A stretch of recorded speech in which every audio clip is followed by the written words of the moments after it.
Hello, good evening. You're watching Times Now. I'm Shreya Upadhyaya. Ladies and gentlemen, there's a new con man in town with a new con to fool you with. Now, this is a rather startling case. A fake embassy run by a fake diplomat, fake promises for fake countries. But a very real hawala racket that was busted in Uttar Pradesh's Ghaziabad. And the man behind this, Harshvardhan Jain, is now under arrest. Let's tell you all about it. Now, the Uttar Pradesh Special Task Force uncovered the fake embassy operating out of a rented bungalow. Harshvardhan Jain had converted this very bungalow in Ghaziabad's Kavinagar into an embassy for countries like West Arctica, Saborga, Polvia and Ladonia. He posed as their ambassador and flaunted luxury cars which were fitted with fake diplomatic number plates. In fact, not just this, Harshvardhan Jain also morphed his photographs with global leaders, including Prime Minister Narendra Modi, to project himself as a diplomat. Let's tell you the trove of fake diplomatic paraphernalia that was recovered during raids at this particular fake embassy. 4 luxury vehicles bearing diplomatic plates. 18 additional fake diplomatic number plates that were found during the raids. According to police, 12 diplomatic passports of micronation states, the countries that are named, Ladonia, West Arctica, all of these fake passports were found there. Forged documents bearing the seals of the Ministry of External Affairs. 2 fake PAN cards. 34 counterfeit seals of various countries and companies. 44.7 lakh rupees in cash, foreign currency of multiple nations, and 2 fake press cards. Take a look at this report that has been filed by my colleague Priyank. Barren of West Antarctica, Ladonia and other countries which never existed on the world map are the countries' names which are mentioned on these high-end vehicles which are parked at this Kavinagar police station. There are more vehicles which can be seen here, which have been seized by the UPSTF. What is important to be noted that usage of these vehicles being done by these hawala operators in transportation of huge amount of cash has come into light. In case of small transaction, these vehicles were used, and in case of high amount of money in crores, these vehicles were used by these suspects. Harshvardhan was said to be very close aide of Chanda Swami, whose name figured out in 1980s. He was said to be very close aide of P.V. Narasimha Rao, the former Prime Minister, and his name also cropped up during the investigation of the assassination of the former Prime Minister of India, Rajiv Gandhi. But Adnan Sarogi, being one of the key person who was involved in multiple arms deal, who was based out of Saudi Arabia, was also said to be close aide of Harshvardhan, which is certainly under the investigation of UPSTF. UPSTF has found multiple high-end wristwatches. They have also found huge amount of cash and also media accreditation card from the possession of these people, which was certainly being used by them for transportation of huge amount of hawala money. Now, the big question is that who were the beneficiaries, who were the people who were giving this consignment to Harshvardhan for transporting this amount of huge cash from Delhi, NCR and other states is a matter of grave investigation for the UPSTF. UPSTF के Noida unit ने दिनांक 22/7/2025 को गाजियाबाद में एक चल रहे अवैध दूतावास चला रहे व्यक्ति को पकड़ा है। इस व्यक्ति का नाम है हर्षवर्धन जैन, पुत्र जेडी जैन। ये रहने वाला KB 45 कविनगर गाजियाबाद का है। इसको अवैध दूतावास चलाते हुए गिरफ्तार किया है और इसके पास से काफ़ी सामग्री बरामद हुई है। ये हर्षवर्धन KB 35 कविनगर में एक किराए के मकान में अवैध दूतावास चला रहा था और ये अपने आप को वेस्ट आर्टिका, सबोर्गा, पोल्विया, लोडोनिया और इसके अलावा अन्य भी कई देशों का एम्बेसडर बताकर लोगों से बात करता था। इसके पास से कुछ गाड़ियां भी बरामद हुई है जिनमें इसने डिप्लोमेटिक तरीके की नंबर प्लेट्स लगा रखी है जो किसी भी जगह से अप्रूव नहीं है। But it doesn't end here, viewers. In the garb of this fake embassy, the accused was running a hawala racket through some shell companies with the money that he made through this fake embassy. He has been a history sheeter himself since the past several years. Now, to decode this for you, this entire crime that was carried out, and to understand how it must have been carried out, I welcome my guests on the show. Mr. Ashok Sajjanhar, former ambassador, joins us this evening, along with Dr. Vikram Singh, former DGP Uttar Pradesh. Namaskar, good evening. Thank you very much to both of you gentlemen for joining us this evening. Dr. Singh, can I begin by asking you, this is bizarre, this is shocking, this is, something that is not just laughable, but also extremely concerning with the kind of crime that has taken place. Your first thoughts on it and how perhaps it was carried out there? Good evening, Shreya. Good evening, sir. This is audacious to say the least, and he was keeping very good company like that of late Chandra Swami and also Adnan Koshagi. Then hawala was the natural fallout. The spills of crime, spills of fraud. Of course, they were agreed, and this was greed personified. You have the audacity to be the brand ambassador or the high commissioner of non-existent countries and flaunting their passports and then promising jobs and also transferring funds right, left and center. Having flashy cars, you really have to have nerves of steel to indulge in the crime and criminality of this type. I have known frauds, I have known those indulging in 420 activities, but the brazen manner in which he flaunted himself to be the brand ambassador of non-existent countries, you really have to have nerves of steel. Which is what I wanted to understand from you, Dr. Singh. Have you seen something like this in the past, a fake embassy being operated? Not a fake embassy, but fake ambassadors very much, and not one, but by the dozen. And you go to Delhi and you'd find so many such-style people, you could make out that they don't deserve to be a peon in any embassy, and they flaunt themselves to be. And the giveaways are very good. The fake number plates, then no, His Excellency would write His Excellency before his name on his visiting card and distribute it like as if he's flashing his playing cards and then distributing his visiting cards with obnoxious degrees. And when you talk, the first few words are orchestrated, but the sixth word lets the cat out of the bag that he's absolutely a man of straw and has no depth. The police have a job at hand. They should identify all such mushrooming embassies right here and there, because such embassies cannot grow without, of course, the ignorance of the police or perhaps the passive connivance of the police. In either case, the police need to put up their act together. Absolutely. Ambassador Sajjanhar, this must be sounding extremely bizarre to you. The fact that here's a guy who's posing himself to be a fake ambassador of a country that is not recognized, of several countries, in fact, namely West Arctica, Ladonia, Povolia, all of these countries that are micronations. They are self-proclaimed countries, never been recognized in the world.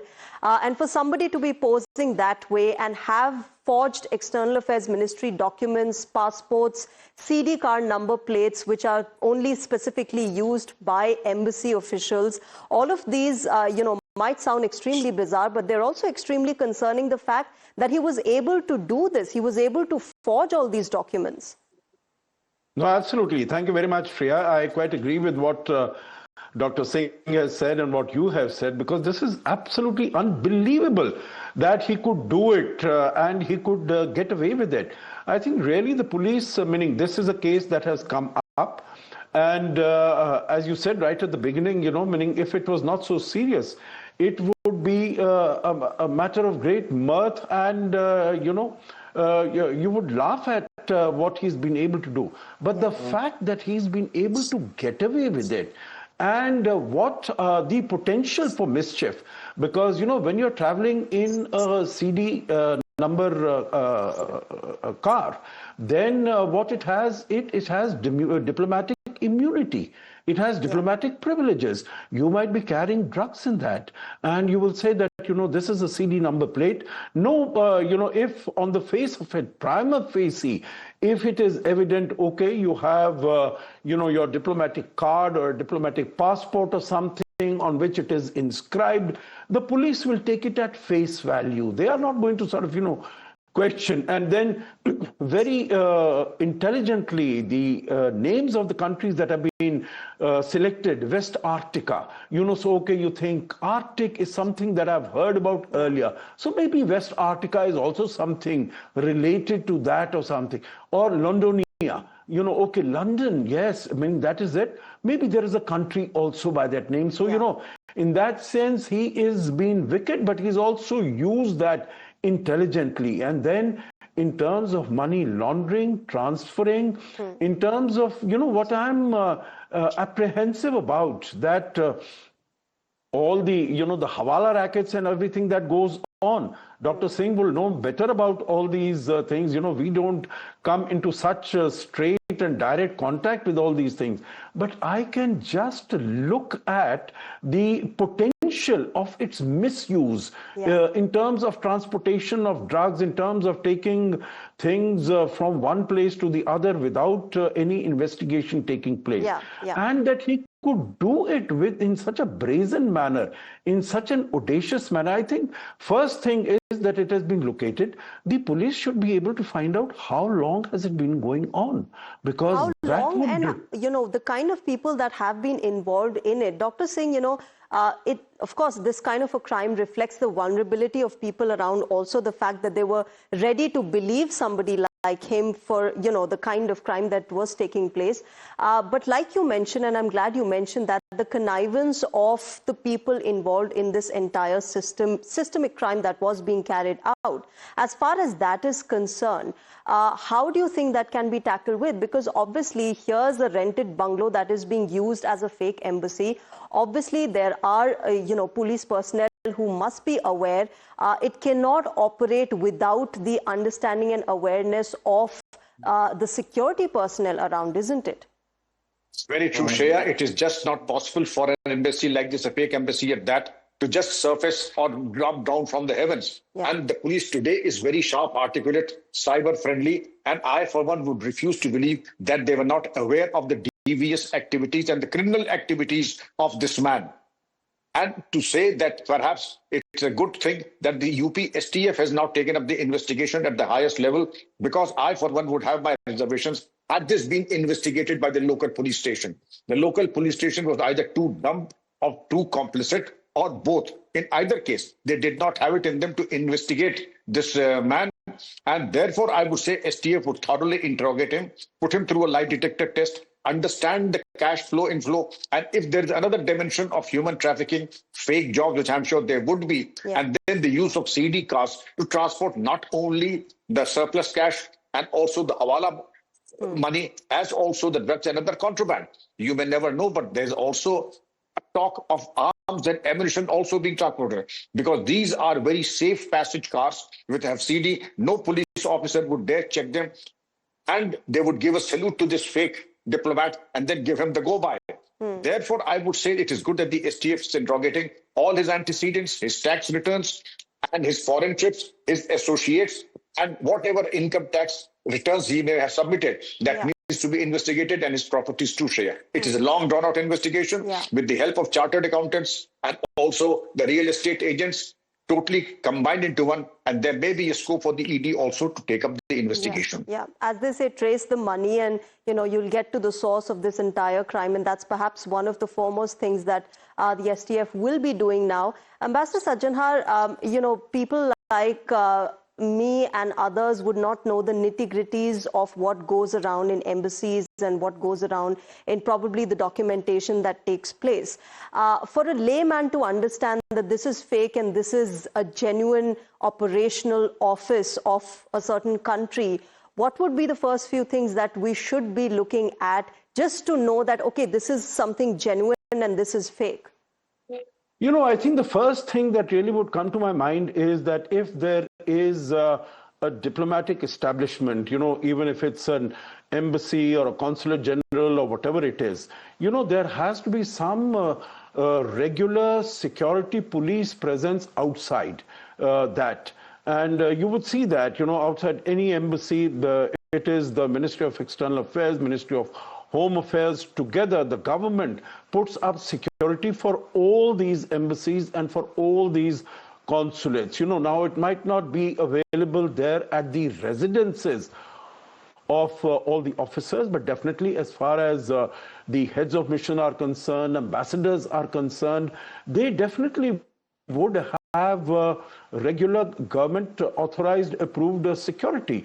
From the Delhi police personnel would be there, and they would be guarding and they would be providing security. So that is the first thing that you have to look at, that if you are masquerading as as an embassy or a consulate general or something, that is something you have to. Otherwise digitalize. An individual can go out and, as Dr. Vikram Singh was saying, you print your cards, you print your letterheads and sort of, go ahead. The other point, Shreya, that I would like to make in addition to what Dr. Vikram Singh said, all the investigation, he cannot have been acting alone. Yeah. He has to have some very important and some very powerful benefactors and people who are, he was not acting for himself. He was delivering services to other people who are very powerful people. So I think whoever is investigating, they need to go to the bottom of this, not only as far as this individual is concerned, but all the connections and all the contacts that he had. Yeah. Because, how was the hawala money coming? Where was it coming from? Who were the beneficiaries? Yeah. I think all that web has to be gone into and has to be cleared out. Yeah. One last question, Dr. Singh, to you before I wrap up. In this kind of a digital era that we are living in, it obviously becomes more difficult for us to actually differentiate between what is genuine and what is fake. In case of documents, even more so, because they can be forged. Editing, Photoshop, AI, everything contributes to carrying out such crimes. At this point, then, how should we be careful in terms of, not falling prey to such crimes? Because this is just one crime that has come to the fore. There must be several being carried out as we speak right now. You're so right, Shreya, and I'm happy that you raised this point. Apart from the photoshopping, apart from the photocopying, there is the era of 3D printing, which will look the counterfeit even better than the original itself. It can be doctored to your requirement and customized also. Therefore, my advice to anyone would be, before you get a document or an offer letter or a lottery reward intimation, please do your homework well before you land yourself in a bigger trouble. Because there any number, I'm sure all of us must have received, that you have won a lottery, or that I'm a widow and I'm on my deathbed and I want to pass on, say, $80 million to you because you have a reputation of being. And before we succumb to these kinds of traps, and also the fact that somebody is flaunting a hook, before we swallow the bait, to do your diligent homework, to cross-check, and never disclose your bank account. Don't receive any OTP, don't disclose your mobile number, and of course, they should be sent into the garbage unless you're doubly sure that the origin and the channel from which you receive is authentic and genuine. All right, we'll leave it there. Hopefully, the police officials and the security authorities of our country will be able to nab such criminals, and all of us will not fall prey to it. We have to be careful, ladies and gentlemen. Thank you very much to both of you, Ambassador Sajjanhar as well as Dr. Singh, for joining us and making us understand how we can be careful and how this entire crime was carried out. With that, viewers, it's time for a short break. We will get you more news and updates on the other side.